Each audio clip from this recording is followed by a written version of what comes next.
दशकं 53। ओम नमो भगवते वासुदेवाय। ओम श्री कृष्ण परमात्मने नमः।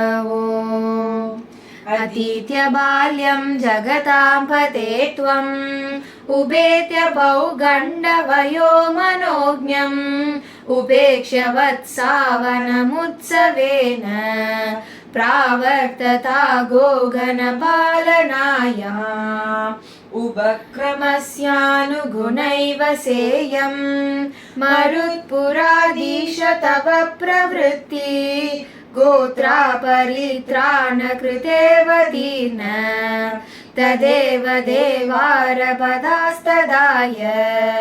कदाभिरामेण समं वनान्ते वनश्रियं वीक्ष्य चरन् सुखेन श्रीरामनाम्ना स्वसहस्य वाचा मोदादकाधेनुकगाननं त्वम् उत्तालतालिनिवहे त्वदुक्त्या बलेन धूतेत बलेन दोर्भ्यां मृदुकरशाभ्यपतत्पुरस्तात् बलोत्करो धेनुकदानवोऽपि समुद्यतो धेनुकपालनेऽहं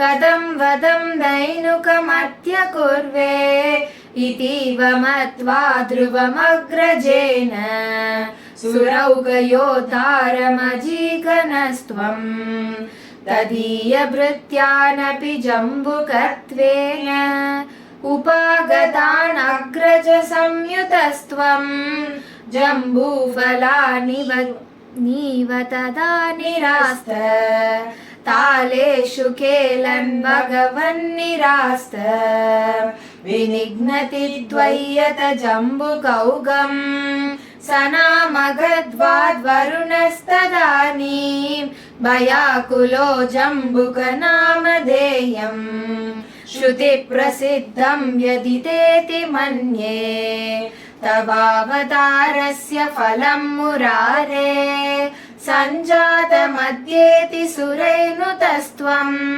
सत्यं फलं जातमिहेतिहासी बालैः समं तालफलान्यभुङ्क्ता मधुद्रवशृन्ति बृहन्ति तानि फलानि मेदोवरबृन्ति भुक्त्वा तृप्तैष धृप्तैर्भवनं फलौघम् वहद्भिरागा खलु बालकैस्त्वम् हतो हतो धेनुक इत्युपेत्य फलान्यदद्भिर्मधुराणि लोकै जयेति जीवेति नुतो विभो त्वं मरुत्पुराधीश्वर पाहि रोगात् सर्वत्र गोविन्द नाम संकीर्तनं गोविन्द गोविन्द।